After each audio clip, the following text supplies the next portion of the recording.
Assalamualaikum warahmatullahi wabarakatuh. Alhamdulillahirabbil alamin. Wassalatu wassalamu ala Rasulillah nabiyina Muhammadin wa ala alihi wa ashabihi wa man tabi'ahum bi ihsan ila yaumiddin. Amma ba'd. Al-ikhwan jemaah salat maghrib rahimani wa rahimakumullah. Alhamdulillah, ini majelis kedua membaca kitab Aqidatus Salaf wa Ashabul Hadits karya Syekhul Islam Abu Utsman Ismail ibn Abdurrahman As-Sabuni rahimahullahu ta'ala. Setelah di pertemuan pertama kita membaca pendahuluan singkat dari beliau yang isinya adalah pujian beliau terhadap Allah Subhanahu wa ta'ala, salawat kepada Nabi Muhammad SAW, dan beliau menjelaskan sebab ditulisnya kitab ini. Kemudian beliau melanjutkan, yaitu masuk di pembahasan. Qala rahmahullahu ta'ala, qultu wabillahi taufiq. Saya berkata, yaitu menjawab permintaan dari sahabat-sahabat beliau yang meminta untuk dituliskan akidah para a'immah dari ahli hadits. Saya berkata wabillahi taufiq, dan hanya kepada Allah Subhanahu wa ta'ala taufik. Inna ashabal hadithil mutamassikina bil kitabi was sunnah. Sungguh ashab al hadith, orang-orang yang berpegang dengan hadith, al mutamassikina bil kitabi was sunnah, orang-orang yang berpegang dengan Al-Quran dan sunnah. Hafidhallahu ahya'ahum wa rahima amwatahum. Semoga Allah Subhanahu wa ta'ala menjaga yang hidup dari mereka dan merahmati yang telah meninggal dari mereka. Di sini kalimat potongan pertama ini terdapat isyarat dari penulis rahimahullah bahwa akidah yang akan beliau jelaskan nanti itu adalah akidahnya orang-orang yang berpegang dengan Al-Quran dan Sunnah. Orang-orang yang bukan hanya sekedar bersandar, hanya berkata saya berkata dengan Quran atau Sunnah, tapi orang yang berpegang dengan Al-Quran dan Sunnah. Wahyu yang diturunkan oleh Allah Subhanahu wa ta'ala kepada nabinya.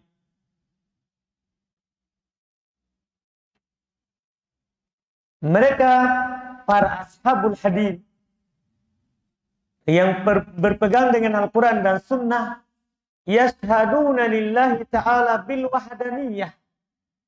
Ini poin langsung pertama. Mereka para ashabul hadith yang berpegang dengan Al-Quran dan Sunnah, itu mereka mempersaksikan bahwa Allah Subhanahu wa ta'ala yang maha tunggal, maha satu, yaitu satu dalam rububiyah. Allah satu-satunya pencipta, Allah satu-satunya pengatur, Allah satu-satunya pemilik, Allah satu-satunya yang menghidupkan, yang mematikan. Ini ashabul hadith mempersaksikan ini. Dan mereka mempersaksikan bahwa Allah Subhanahu wa ta'ala satu-satunya yang disembah.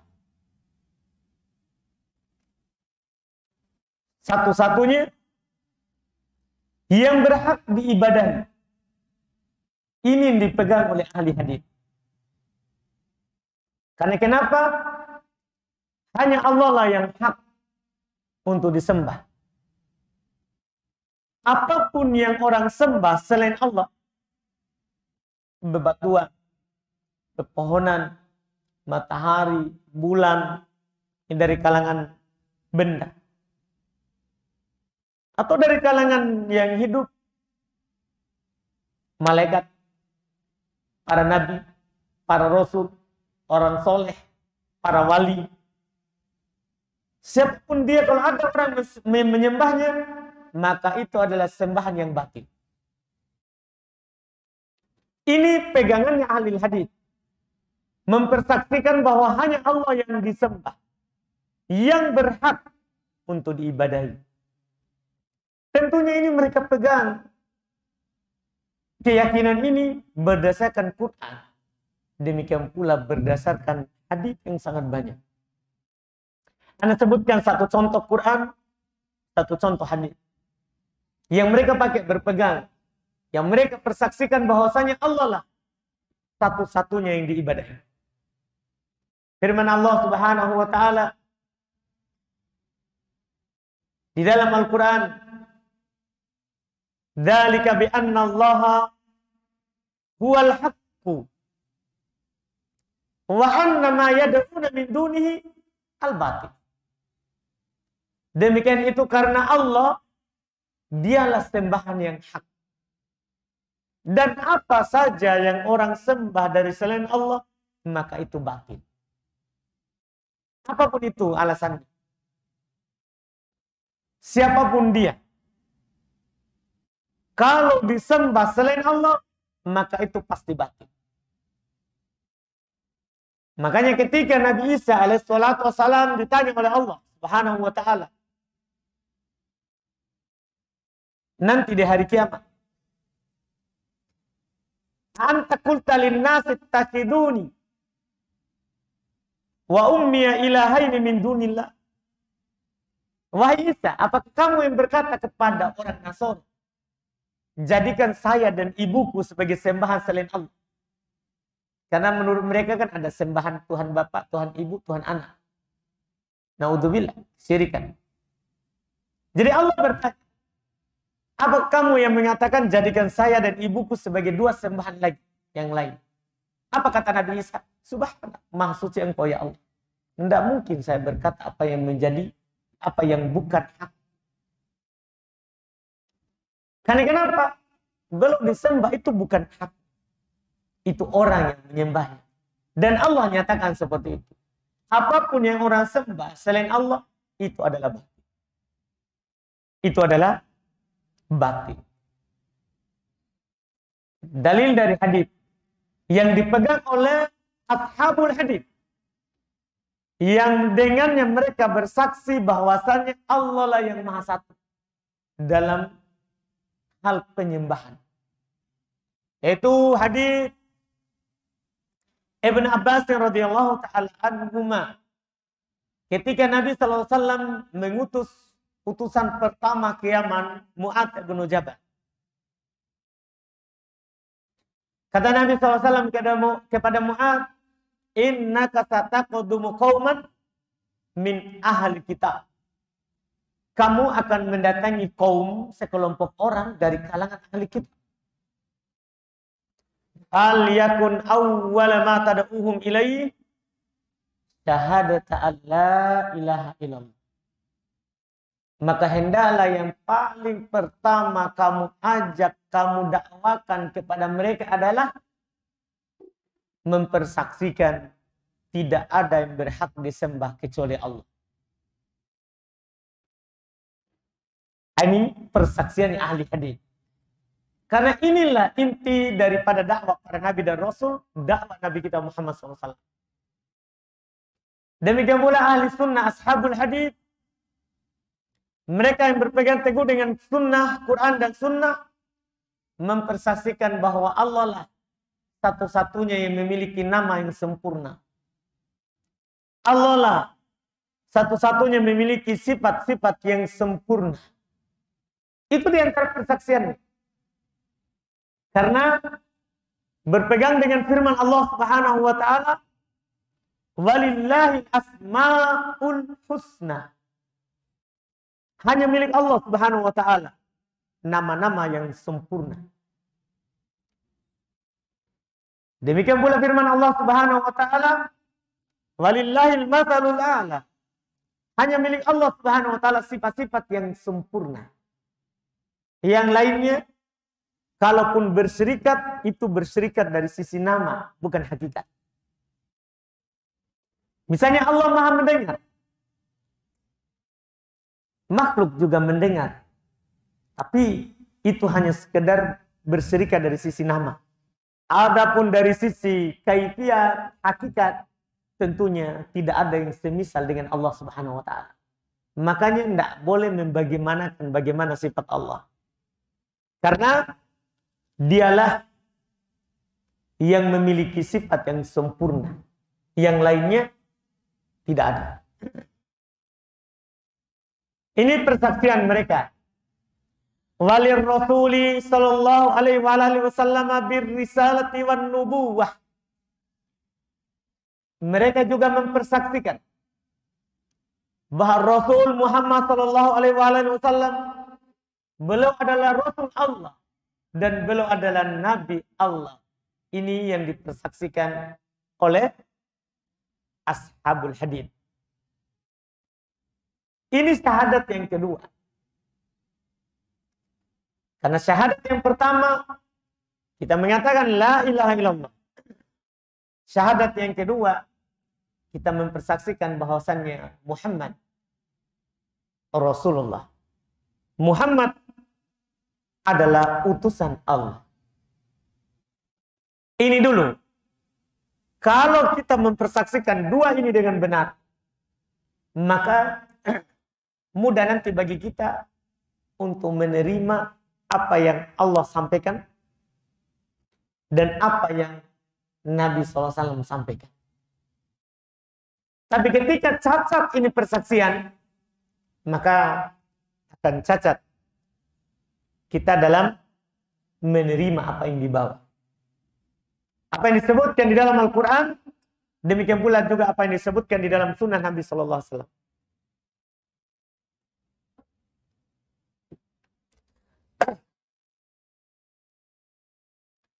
Wa ya'rifuna rabbahum bisifatihi allati nataqa biha wahyuhu wa tanziluhu. Masya Allah. Ashabul Hadith dan orang-orang yang mengikuti mereka dengan baik, mereka mengenal Rabb mereka. Mereka mengenal Rabb mereka. Dan ini bahkan kita sebagai orang awam pun ini kewajiban pertama kita. Kita harus mengenal Rabb kita. Nah, Ashabul Hadith mereka mengenal Rabb mereka. Mengenal Allah Subhanahu wa taala. Bisifatihi, dengan sifat-sifatnya. Allah memiliki sifat. Sebagaimana Allah Subhanahu wa taala memiliki nama. Dari mana sumbernya? Dari mana kita tahu bahwa Allah punya sifat? Allah Subhanahu wa taala punya nama allati nataqa biha wahyuhu wa tanziluhu, yang diucapkan oleh wahyunya dan diucapkan oleh apa yang turun dari Allah.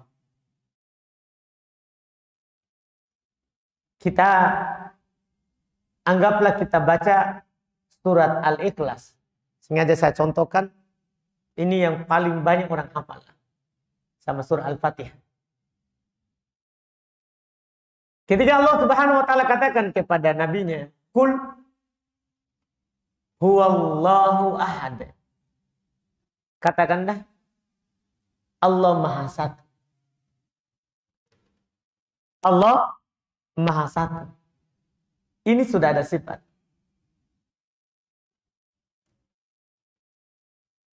Allah Maha Tunggal. Tidak ada serupa. Tidak ada duanya. Itu saja yang dibaca kita tetapkan. Wajib kita menetapkan apa yang diucapkan oleh wahyu. Ayat kedua, Allahu As-Somad. Allah Maha Somad. Maha tidak butuh kepada yang lain dan yang lain butuh kepadanya. Karena Allah Al-Ghani, Allah Maha Kaya, kita miskin. Ini baru ayat kedua. Ini terdapat sifat tadi, sifat ahadiyah. Allah Maha Tunggal. Yang ini Allah As-Somad, Maha cukup terhadap dirinya, tidak butuh kepada yang lain. Dua saja ini yang kita tetapkan wajib. Belum lagi ayat yang lain. Ini sekedar contoh saja. Yang bersifat dengan sifat yang diucapkan oleh wahyunya. Dan apa yang diturunkannya. Au syahidalahu biha rasuluh. Atau yang dipersaksikan dengan sifat itu untuk Allah oleh Rasulnya. Karena Nabi SAW juga menyampaikan kepada kita bahwasannya Allah punya sifat. Misal yang ada dalam hadis Nabi SAW sebutkan, ya, salah satu sifat dari sifat Allah Subhanahu wa taala. Innallaha atau yanzilu rabbuna ila sama'id dunya fi thulutsai al-lail al-akhir. Rob kita turun ke langit dunia di setiap sepertiga malam terakhir. Ini sifat turun. Nabi tetapkan, Nabi persaksikan. Kita juga harus persaksikan. Tidak boleh kita menolaknya. Karena yang paling tahu tentang Allah adalah Nabi kita Muhammad SAW. Karena apa yang beliau ucapkan itu adalah wahyu dari Allah. Allah sendiri yang mengatakan seperti itu. Wa ma yantiqu 'anil hawa in huwa illa wahyu yuha. Dia tidak berucap dengan hawa nafsunya. Tiada lain yang dia ucapkan adalah wahyu yang diwahyukan. Jadi apa yang dipersaksikan oleh Rasul untuk Allah, kita persaksikan. Alama warodat al-akhbarus sihah bih.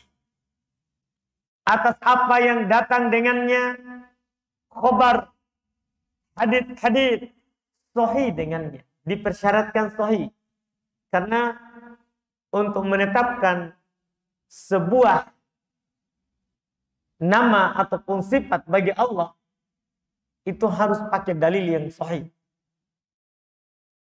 Sebagaimana untuk menetapkan sebuah hukum syar'i, itu wajib kita tetapkan berdasarkan dalil yang sahih. Berdasarkan dalil yang sahih, dipersyaratkan seperti itu. Karena tidak boleh kita menetapkan sesuatu dengan hadis yang dhaif. Haram. Tidak boleh. Karena kita kalau menyebut nama Nabi, bercerita bahwa ini dikatakan oleh Nabi, harus pasti dulu dari Nabi. Harus pasti dulu dari Nabi SAW.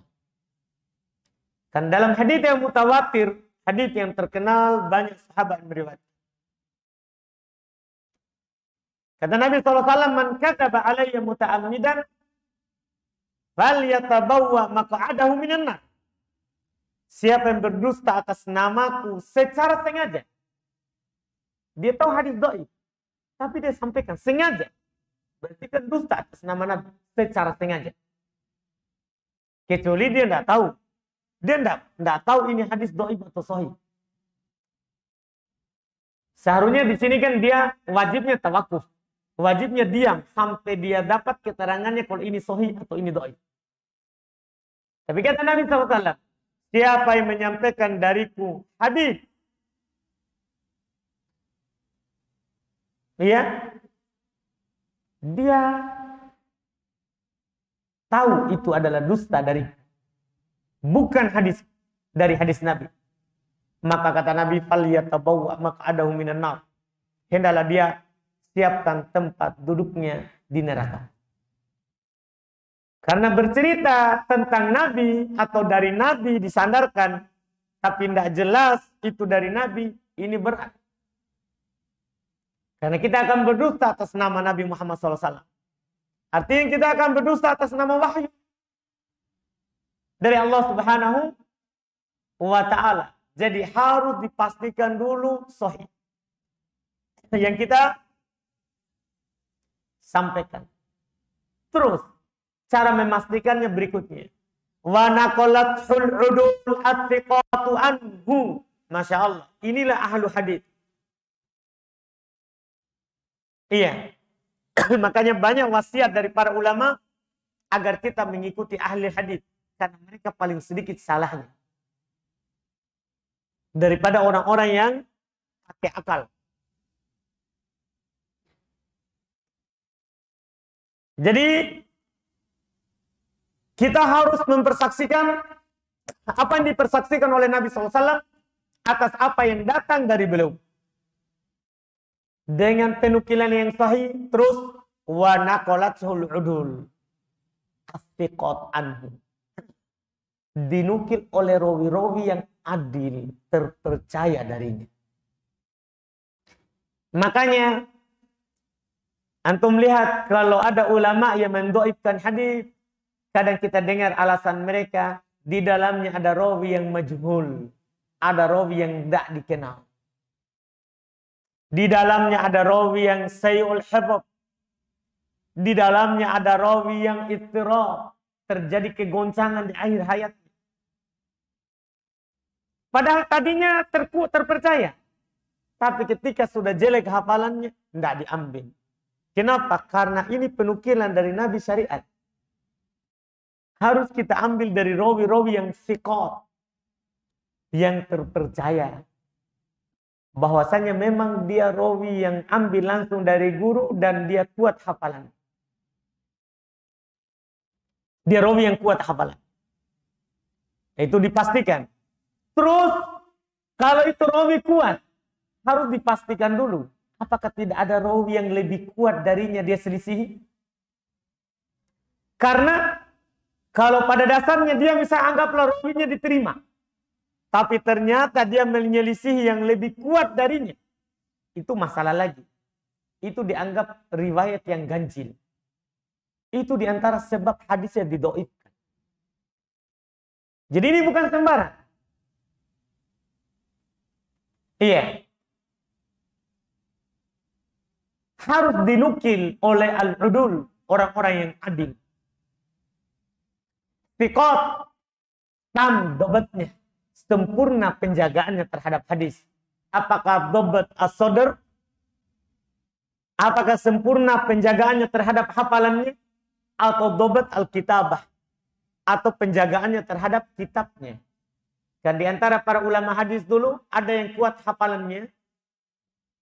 Dan ada yang tidak kuat hafalannya, tapi dia tulis.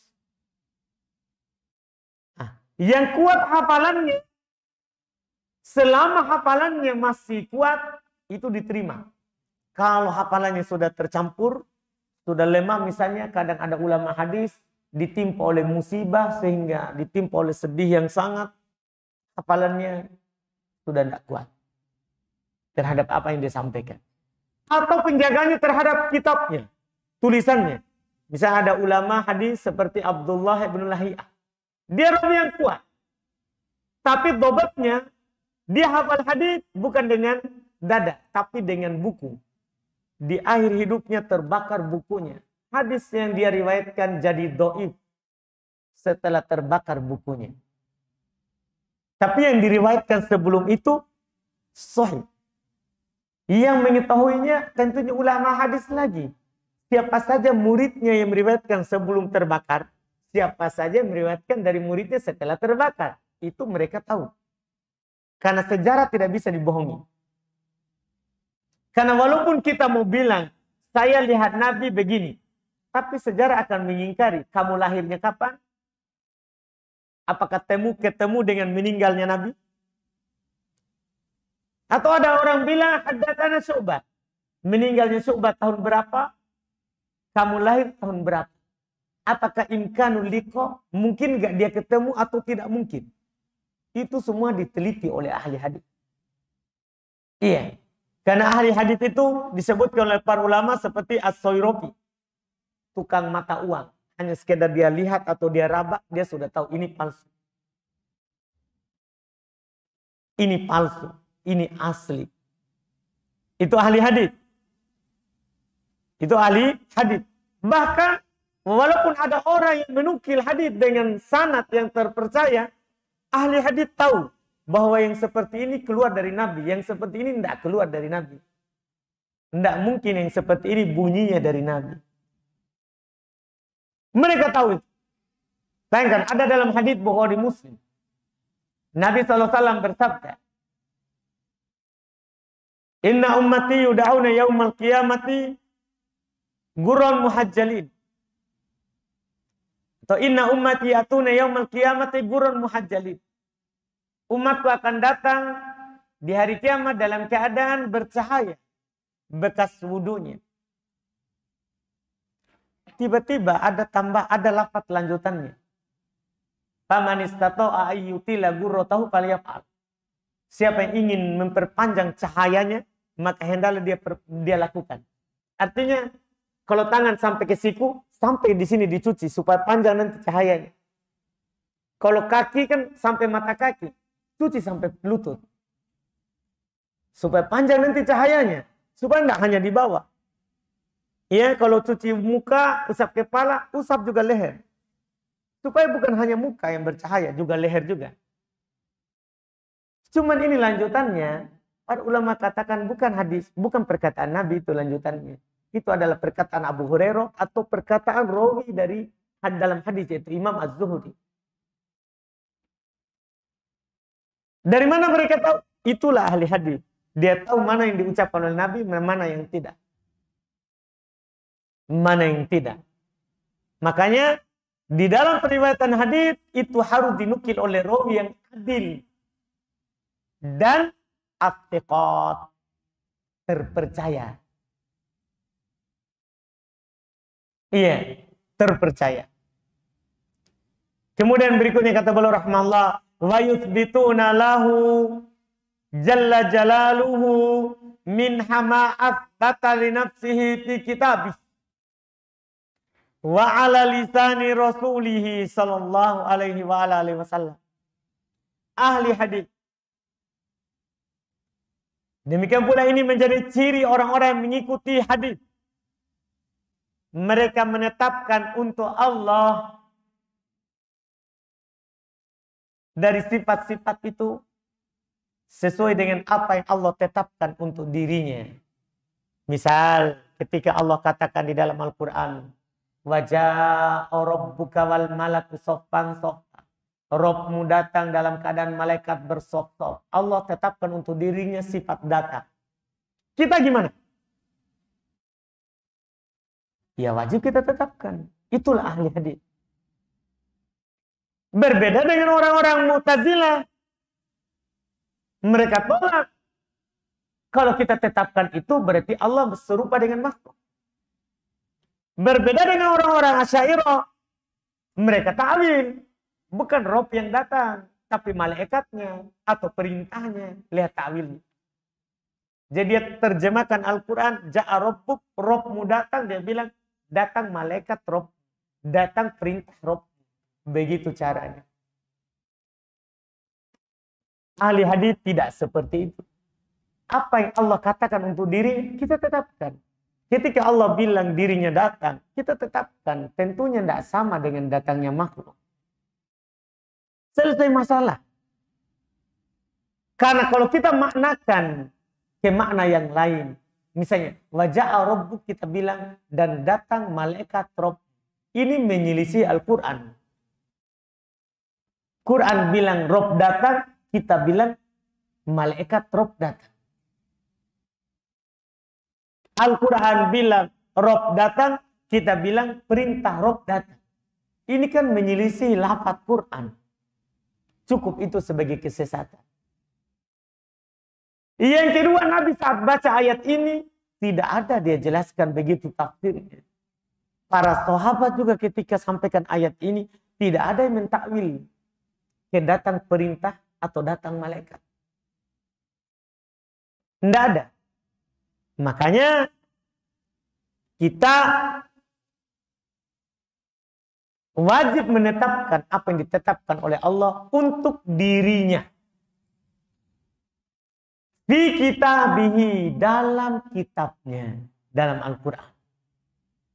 Karena hanya Allah lah yang tahu tentang diri Allah. Jadi apa yang Allah kabarkan kepada kita, itu yang wajib kita tetapkan. Itu yang wajib kita tetapkan. Wa ala lisani rasulihi sallallahu alaihi wa ala alihi wasallam. Demikian pula apa yang ditetapkan di atas lisan Rasulnya. Apa yang Nabi tetapkan untuk Allah, itu pasti cocok untuk Allah. Dan itu kita tetapkan untuk Allah. Sebagai wujud keimanan kita kepada Nabi. Iya. Ketika Nabi kita Muhammad SAW katakan bahwa Rob kita turun, kita bilang Rob kita turun ke langit dunia sepertiga malam terakhir. Apa susahnya? Itu mudah. Kita tinggal mengatakan seperti yang dikatakan oleh Nabi SAW. Itu kewajiban namanya. Adapun bagaimananya, ya kita kan tidak dikasih tahu. Kita tidak dibebani untuk mencari tahunya. Bahkan kita tidak boleh bertanya bagaimana. Karena Allah Subhanahu wa taala berfirman, la yus'al amma yaf'al wa hum yus'alun. Allah itu tidak ditanya tentang apa yang dia lakukan. Apa yang Allah kabarkan kepada kita, kita imani saja. Tidak ditanya, kenapa? Bagaimana? Tidak ditanya Allah. Allah tidak ditanya tentang apa yang dia lakukan. Kita lah yang akan ditanya. Gimana keimananmu terhadap itu? Karena nanti di hari kiamat, itu kita tidak dicela karena tidak tahu bagaimananya Allah. Tapi kita akan dicela kalau tidak bisa menjawab mada ajabtumul mursalin. Apa yang kalian jawab terhadap para rasul yang diutus kepada kalian? Nah, ini yang masalah. Di hari kiamat, bahkan di alam kubur, kan kita ditanya, man rabbuk, ma dinuk, wa man nabiyuk. Siapa Rabbmu? Apa agamamu? Siapa nabimu? Kan itu yang kita ditanya. Kita tidak ditanya tentang bagaimananya Allah turun. Tidak. Karena Allah Subhanahu wa taala, demikian pula Nabi SAW hanya mengabarkan kepada kita. Keyakinan kita adalah apa yang Nabi ucapkan itu wahyu. Setelah kita ketahui itu, kita ikuti. Kalau memang benar-benar kita mencintai Allah. Allah Subhanahu wa taala berfirman, "Qul in kuntum tuhibbunallaha fattabi'uni yuhibbukumullah." Katakan wahai Muhammad, kalau kalian mencintai Allah, ikuti saya. Maka Allah akan mencintai kalian. Jadi kalau memang kita cinta kepada Allah, ikuti saja apa yang dikatakan oleh Nabi. Maka Allah akan mencintai kita. Allah Subhanahu wa ta'ala akan mencintai kita. Dan dengan menerima apa yang dibawa oleh Nabi, kita cinta apa yang dibawa oleh Nabi, kita cinta apa yang dibawakan dan disampaikan oleh para sahabat, disampaikan oleh ahli hadis setelahnya, kita akan bersama mereka walaupun kita tidak hidup bersama mereka. Dalam hadis Anas bin Malik radhiyallahu taala anhu, katanya Nabi SAW bersabda, "Al-mar'u ma'a man ahabbah." Seorang itu nanti akan bersama dengan yang dia cintai. Seorang akan bersama dengan yang dia cintai. Iya. Kalau kita menerima seluruh yang dibawa oleh Nabi, termasuk nama dan sifat Allah, karena cinta kepada Nabi SAW, maka tentunya kita akan bersama Nabi Sallallahu Alaihi Wasallam. Ini yang beliau katakan di awal-awal ini, dan kita cukupkan untuk sementara, nanti baru kita lanjutkan lagi. Mulai masuk tentunya di dalam pembahasan sifat. Itu setelahnya beliau akan katakan, wala ya'taqiduna tasbihan li sifatihi bi sifati khalqihi. Cuman ini karena akan masuk dalam pemaparan ayat-ayat sifat sebagai contoh yang wajib kita tetapkan. Insya Allah kita akhirkan saja. Insya Allah. Sekarang kalau masih ada waktu, kita masuk di tanya jawab. Alhamdulillah. Silakan Delala.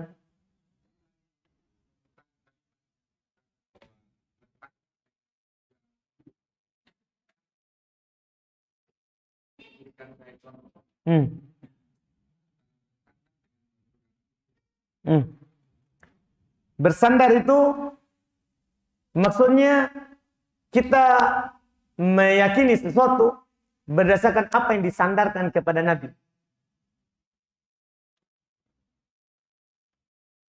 Kita tahu asalnya bersandar itu sebenarnya pada dasarnya pada sesuatu yang bisa dilihat. Seperti ini saya bersandar kepada kursi. Dan bisa bersandar itu pakai pada sesuatu yang maknawi. Yang tidak bisa dilihat. Iya. Seperti bersandar terhadap lafaz-lafaz yang ada dalam Quran. Kita meyakini isinya. Atau apa yang dibawa oleh Nabi SAW yang sahih darinya. Adapun yang berpegang teguh maksudnya seperti dikatakan oleh Nabi SAW di dalam hadis Al-Irbad bin Sari, addu alaiha bin nawajid. Ketika beliau katakan alaikum bisunnati, innahu may ya'ish minkum fasayara ikhtilafan katsiran. Sungguh siapa yang hidup panjang di antara kalian, maka dia akan melihat perselisihan yang banyak. Fa'alaikum bisunnati. Maka wajib bagi kalian untuk berpegang dengan sunnah. Berpegang yang mana? Berpegang teguh, kokoh di atas. Addu alaiha bin nawajid. Digambarkan seperti itu. Seperti yang punya zat. Gigit dia dengan gigi geraham kalian. Padahal hadis tidak bisa digigit. Cuman itu. Saking berpegang teguhnya itu kita gigit pakai gigi yang paling dalam. Yang kuat. Yang tidak mudah lepas. Itu maksudnya. Silakan.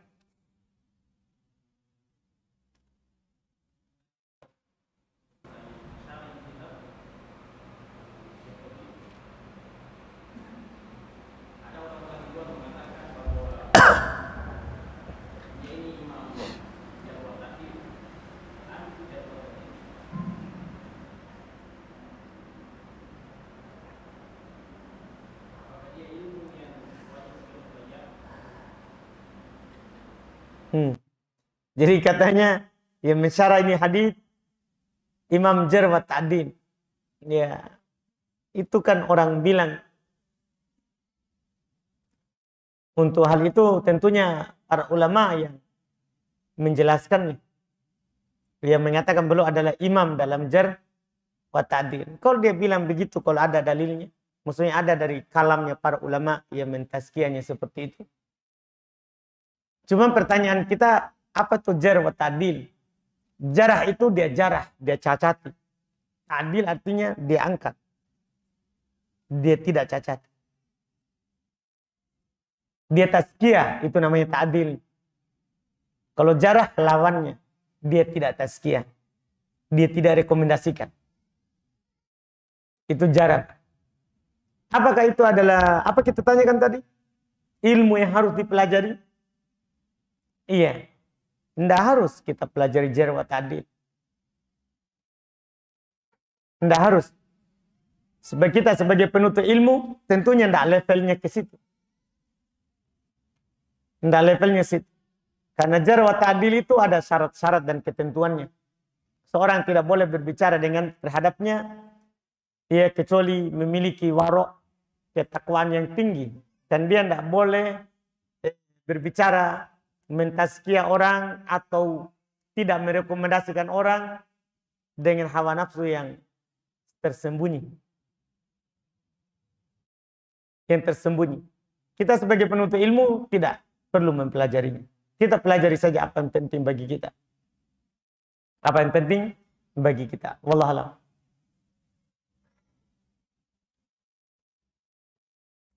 Silakan kalau ada lagi yang bertanya sebelum adzan, silakan. Salam Tuhan.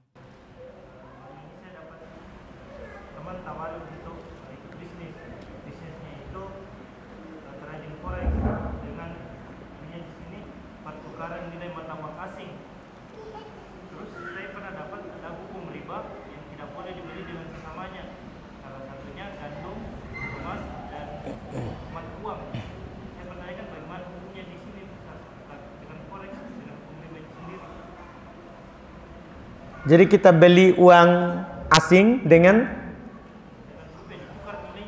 ditukar nilainya. Pertanyaan kita, apakah itu boleh? Kita langsung tukar atau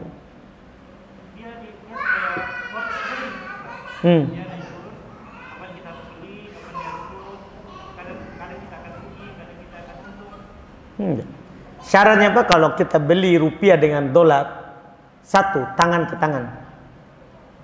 Kalau tidak tangan ke tangan, riba. Namanya riba nasiah. Itu kalau tidak sejenis. Tadi itu yang kita bilang tadi harus sama, itu kalau sejenis. Rupiah dengan rupiah. Emas dengan emas. Gandum dengan gandum. Kalau kita mau beli gandum dengan gandum lagi. Atau beli rupiah dengan rupiah. Atau beli emas dengan emas lagi. Ini dua syaratnya. Harus sama dan tangan ke tangan.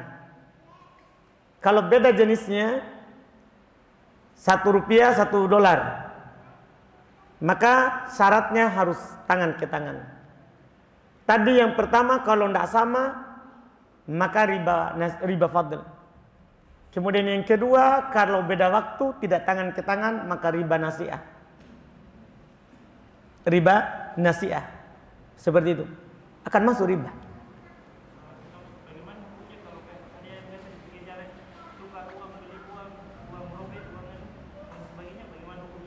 Sama, dia beli uang robek tapi uangnya masih laku kan?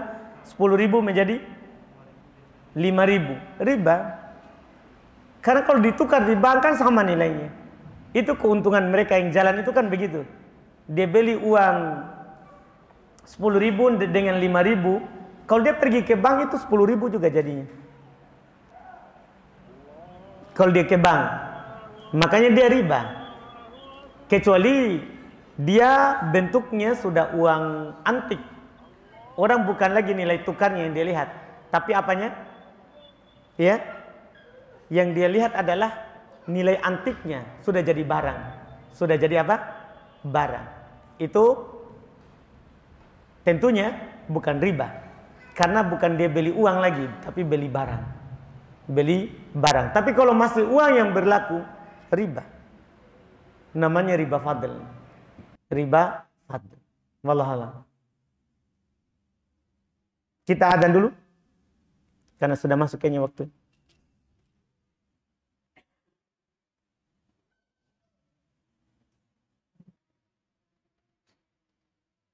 Silakan kalau masih ada yang tanya, silakan.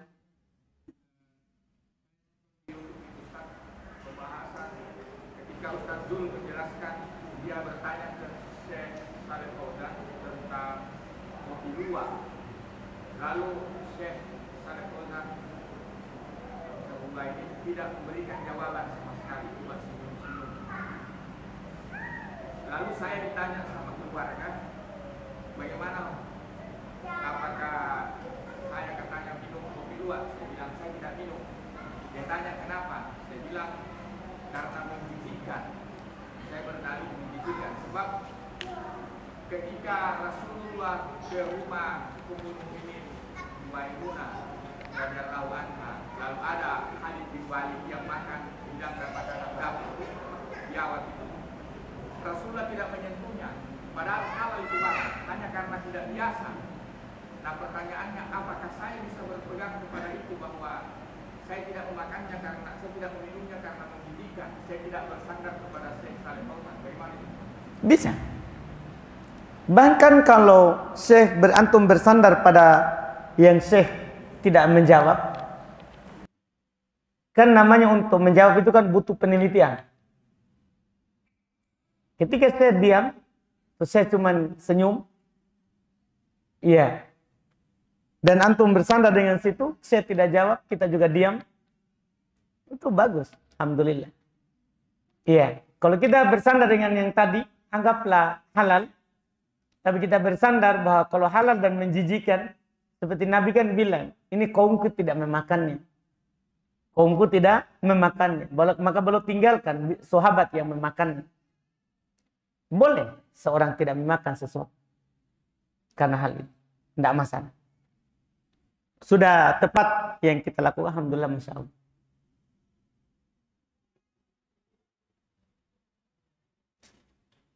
Ada pertanyaan berikutnya, apa hukum berdakwah dengan cara membuat semacam drama begitu Ustaz? Kalau dusta ada di dalamnya, itu tidak baik.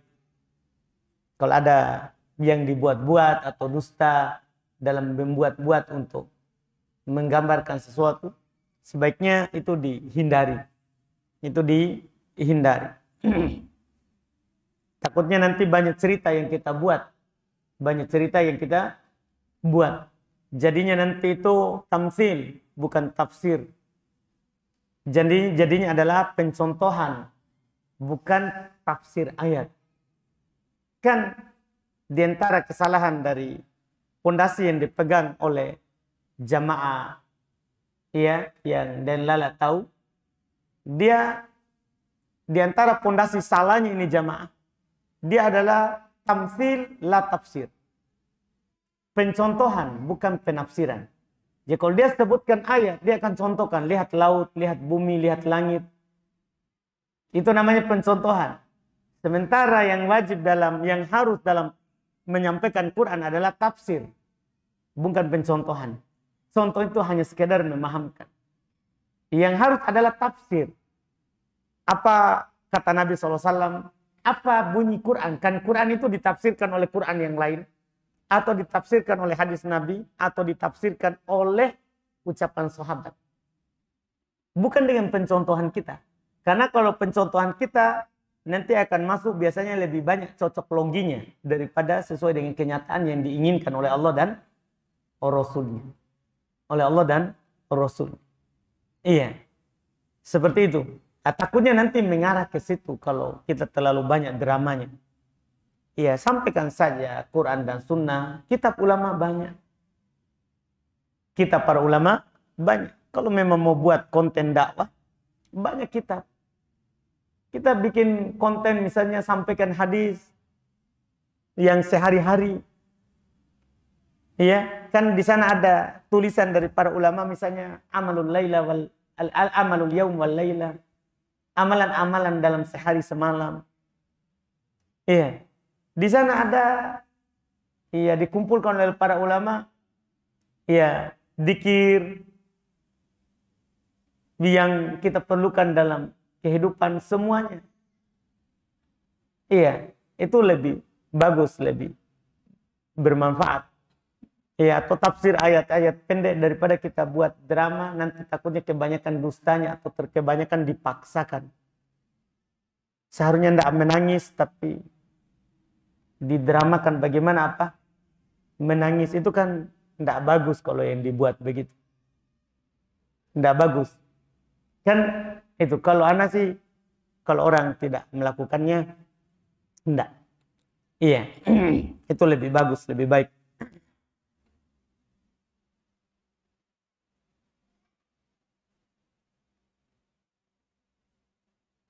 Bolehkah, kemudian pertanyaan berikutnya, bolehkah menjawab adzan saat telah selesai? Karena tidak dapat atau luput menjawabnya dari awal. Kalau ada udzur, boleh kita menjawabnya setelah selesai.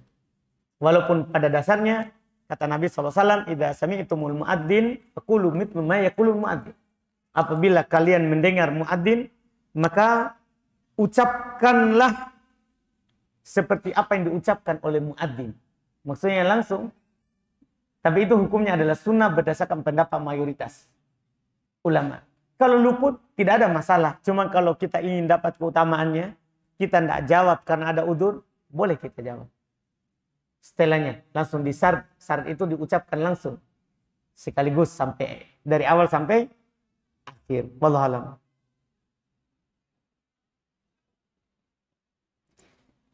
Sebagian orang berkata, siapa yang mengatakan Allah di atas arsy itu sama dengan mengatakan Allah bertempat.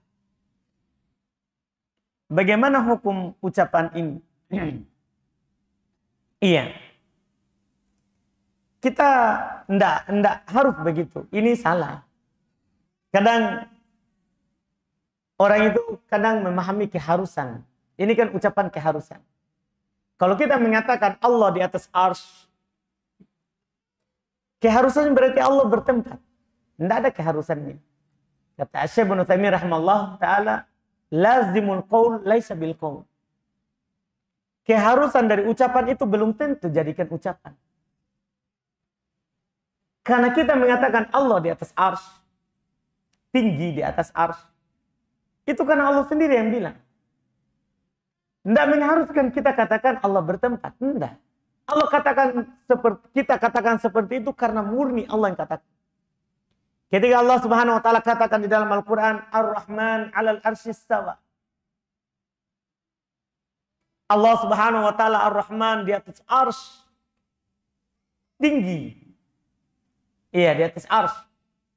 Kita imani itu. Ini disebutkan dalam Al-Qur'an kan banyak tempat. Dengan firman Allah yang sama seperti itu. Kita percaya itu bukan berarti kita katakan keharusannya, kita katakan Allah bertempat. Enggak, ini murni. Kita percaya firman Allah. Kita percaya firman Allah tanpa membagaimanakan. Tanpa ada keharusan-keharusan yang batin. Itu. Apapun yang kalian haruskan, ini kan sebenarnya mau mengatakan orang-orang seperti ini, misalnya mereka biasanya muncul dari orang yang mengatakan Allah di mana-mana. Biasanya. Ketika kita bantah bahwa Allah itu di atas, Allah tidak di mana-mana. Zatnya. Kalau ilmu Allah, penglihatan Allah di mana-mana. Wa huwa ma'akum aina ma kuntum. Allah bersama kalian dimanapun kalian berada. Maksudnya Allah melihat kalian. Allah mengetahui apa yang kalian lakukan. Iya. Dan itu memang masuk akal. Karena bersama itu tidak harus menyatu. Seperti Syekh Ibnu Taimiyah katakan, kita lagi di bawah bulan, kita bilang apa? Saya bersama bulan. Apakah kita menyatu dengan bulan? Tidak. Cuman kita di bawah sinarnya. Walillahil masalul a'la. Hanya milik Allah perumpamaan yang lebih tinggi. Tidak mengharuskan menyatu. Cuman mereka paksakan.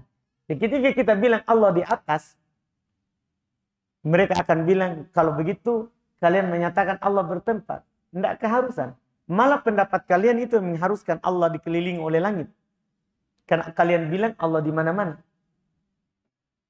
Itu bahaya. Kita murni mengucapkan seperti itu karena Allah sendiri yang mengatakannya. Allah sendiri yang mengatakannya. Iya. Dan intinya lazimul qaul laisa bil qaul. Keharusan dari ucapan itu bukan ucapan. Kecuali antum tanya kepada orang yang berkata itu. Kalau begitu, ucapan kamu ini mengharuskan Allah bertempat. Orang itu bilang, iya, ya itu nanti baru salah. Tapi kalau dia tidak bilang apa-apa, cuma dia tetapkan Allah sebagaimana yang Allah katakan di Quran, itu tidak ada keharusan yang seperti itu. Karena ketika orang yang benar keyakinannya berucap seperti itu, maka keharusannya itu tidak mungkin di arah yang batin. Tidak mungkin di arah yang batin. Karena Allah itu, Ia maha tinggi, tidak ada di atasnya sesuatu apapun. Sebagaimana dikatakan oleh Nabi Sallallahu Alaihi Wasallam. Wallahu a'lam. Baik, sudah selesai. Alhamdulillah. Kita cukupkan. InsyaAllah ta'ala kita lanjutkan lagi di pertemuan akan datang, di pertemuan ketiga. Subhanaka wa bihamdik, asyhadu an la ilaha illa anta astaghfiruka wa atubu ilaik. Assalamualaikum warahmatullahi wabarakatuh.